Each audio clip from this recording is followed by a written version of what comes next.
साथियों, बिहार ऐतिहासिक नगरों की धरती है। यहां हजारों सालों से नगरों की एक समृद्ध विरासत रही है। प्राचीन भारत में गंगा घाटी के इर्द गिर्द आर्थिक, सांस्कृतिक और राजनीतिक रूप से समृद्ध और संपन्न नगरों का विकास हुआ, लेकिन गुलामी के लंबे कालखंड ने इस विरासत को बहुत नुकसान पहुंचाया। आजादी के बाद के शुरुआती कुछ दिनों में बिहार को बड़े और विजनरी नेताओं का नेतृत्व मिला, जिन्होंने गुलामी के काल में आई विकृतियों को दूर करने की भरसक कोशिश भी की। लेकिन इसके बाद एक दौर ऐसा भी आया जब बिहार में मूल सुविधाओं के निर्माण के बजाय राज्य के लोगों को आधुनिक सुविधाएं देने के बजाय प्राथमिकताएं और प्रतिबद्धताएं पूरी तरह बदल गई। नतीजा ये हुआ कि राज्य में गवर्नेंस से फोकस ही हट गया। इसका परिणाम ये हुआ कि बिहार के गांव और ज्यादा पिछड़ते गए और जो शहर कभी समृद्धि का प्रतीक थे, उनका इंफ्रास्ट्रक्चर बढ़ती आबादी और बदलते समय के हिसाब से अपग्रेड हो ही नहीं पाया। सड़कें हो, गलियां हो, पीने का पानी हो, सीवरेज हो, ऐसी अनेक मूल समस्याओं को तो यानी या तो उसको टाल दिया गया या फिर जब भी इनसे जुड़े काम हुए वो घोटालों की भेंट चढ़ गए। साथियों, जब शासन पर स्वार्थ नीति हावी हो जाती है, वोट बैंक का तंत्र सिस्टम को दबाने लगता है, तो सबसे ज्यादा असर समाज के उस वर्ग को पड़ता है जो प्रताड़ित है, वंचित है, शोषित है। बिहार के लोगों ने इस दर्द को दशकों तक सहा है। जब पानी और सीवरेज जैसी मूल जरूरतों को पूरा नहीं किया जाता, तो दिक्कतें हमारी माताओं बहनों को ज्यादा होती है। गरीब को होती है, दलित को होती है, पिछड़ों, अति पिछड़ों को होती है। गंदगी में रहने से मजबूरी में गंदा पानी पीने से लोगों को बीमारियां पकड़ लेती हैं।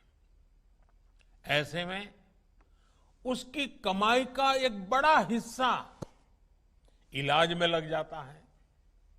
कई बार परिवार अनेक वर्षों तक कर्ज तले दब जाता है। इन परिस्थितियों में बिहार में एक बहुत बड़े वर्ग ने कर्ज, बीमारी, लाचारी, अनपढ़ता को अपना भाग्य मान लिया था। इस प्रकार से सरकारों की गलत प्राथमिकताओं के कारण समाज के एक बड़े वर्ग के आत्मविश्वास पर गहरी चोट की गई।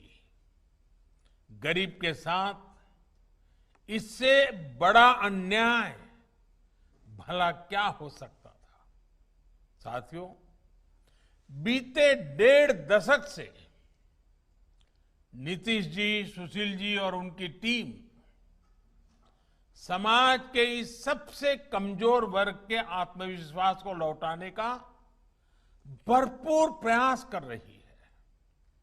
विशेष तौर पर जिस प्रकार बेटियों की पढ़ाई लिखाई को पंचायत राज सहित स्थानीय निकाय में वंचित शोषित समाज के साथियों की भागीदारी को प्राथमिकता दी गई है, उससे उनका आत्मविश्वास बढ़ रहा है। साल 2014 के बाद से तो एक प्रकार से बुनियादी सुविधाओं से जुड़ी योजनाओं का करीब करीब पूरा नियंत्रण ग्राम पंचायत या स्थानीय निकायों को दे दिया गया है। अब योजनाओं की प्लानिंग से लेकर अमलीकरण तक और उनकी देखरेख का काम, उसका जिम्मा अब स्थानीय निकाय स्थानीय जरूरतों के हिसाब से कर पा रहे हैं।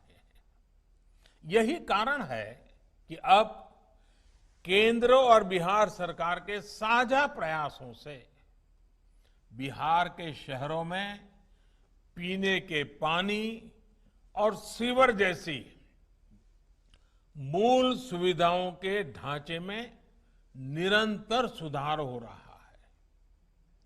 मिशन अमृत और राज्य सरकार की योजनाओं के तहत बीते 4-5 सालों में बिहार के शहरी क्षेत्र में लाखों परिवारों को पानी की सुविधा से जोड़ा गया है। आने वाले वर्षों में बिहार देश के उन राज्यों में होगा जहां हर घर पाइप से पानी पहुंचने लगेगा। ये बिहार के लिए बहुत बड़ी उपलब्धि होगी, बिहार का गौरव बढ़ाने वाली बात होगी। आपने इस बड़े लक्ष्य की प्राप्ति के लिए कोरोना के इस संकट काल में भी बिहार के लोगों ने निरंतर काम किया है।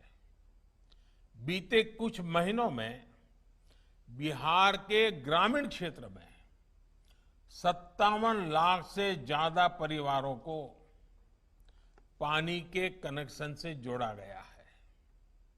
इसमें बहुत बड़ी भूमिका प्रधानमंत्री गरीब कल्याण रोजगार अभियान ने भी निभाई है।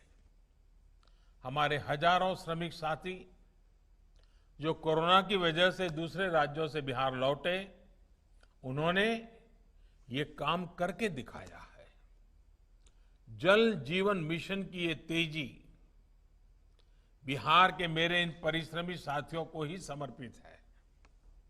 बीते 1 साल में जल जीवन मिशन के तहत पूरे देश में 2 करोड़ से ज्यादा पानी के कनेक्शन दिए जा चुके हैं। आज देश में हर दिन 1 लाख से ज्यादा घरों को पाइप से पानी के नए कनेक्शन से जोड़ा जा रहा है। स्वच्छ पानी मध्यम वर्ग का, गरीब का न सिर्फ जीवन बेहतर बनाता है, बल्कि उन्हें अनेक गंभीर बीमारियों से भी बचाता है। साथियों, शहरी क्षेत्र में भी बिहार के लाखों लोगों को शुद्ध पानी के कनेक्शन से जोड़ने का काम तेजी से चल रहा है। पूरे बिहार में अमृत योजना के तहत लगभग 12 लाख परिवारों को शुद्ध पानी के कनेक्शन से जोड़ने का लक्ष्य है। इसमें से करीब 6 लाख परिवारों तक ये सुविधा पहुंच चुकी है। बाकी परिवारों को भी बहुत जल्द स्वच्छ जल की सुविधा उपलब्ध हो जाएगी। आज जिन परियोजनाओं का शिलान्यास किया गया है, वो इसी संकल्प का हिस्सा है।